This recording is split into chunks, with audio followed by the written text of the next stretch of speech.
Hey everybody, Scott here with Active Realty and the Jandung team, back with another Temecula market update, this time looking at what happened in July 2022.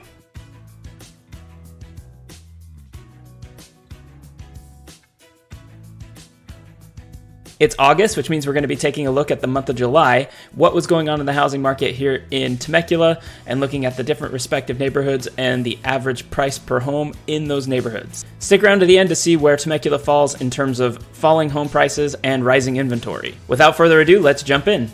Up first, we have Morgan Hill, where in the top left corner you will see the total number of homes sold, how many went for over the asking price, and how many days on average these homes were on the market before going under contract. Across the bottom of each bar, you'll see the different number of bedrooms for the different categories, and on top of each bar, you'll see the home price if it's one home, or the average price for 2 or more homes, and if 3 or more homes were sold in that category, a median price will also be included.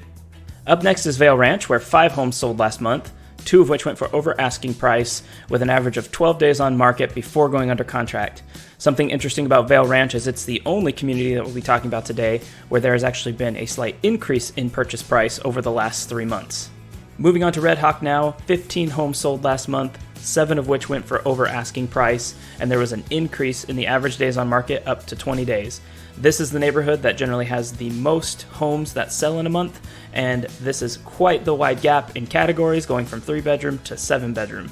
Looking over at Wolf Creek now, 12 homes sold last month, only 4 of which went for over asking price, with an increase of an average of 22 days on the market before going under contract. Jumping across Temecula Parkway over to Crown Hill, 5 homes sold last month, 2 of which went for over asking price, with a decrease in days on market to 13 days from 16 the month before.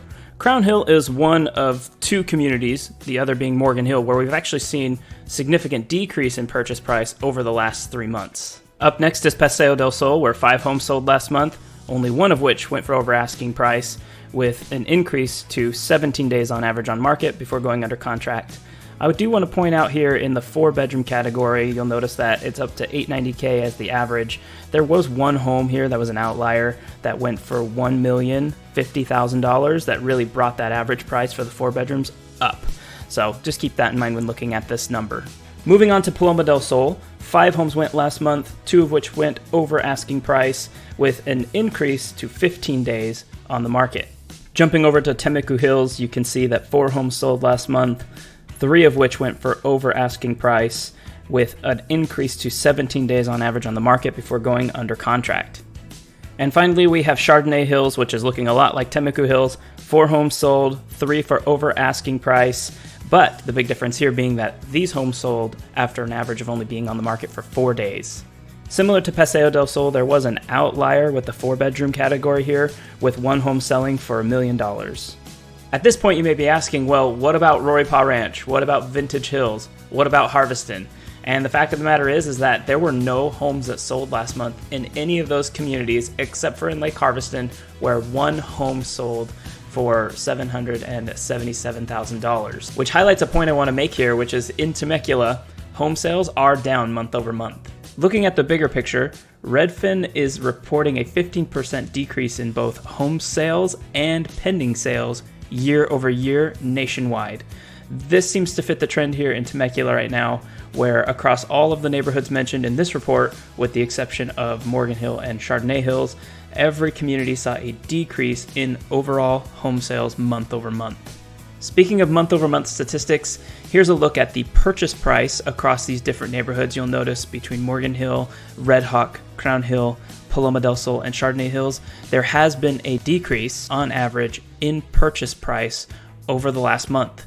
Vail Ranch is the only outlier with a slight bump and increase in purchase price, not only over the last month, but over the last 3 months. So not really sure what's going on in Vail Ranch, but the overall trend is a decrease in purchase price throughout the neighborhoods here in Temecula.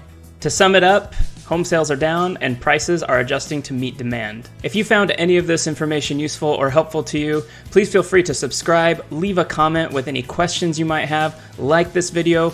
As a team, we're always working to provide you with the most up-to-date content and relevant information about what's going on here in Temecula, Murrieta, and Menifee. That wraps up the market report for this month. I'll be back next month with fresh data to share with you, and I look forward to seeing you then. Take care.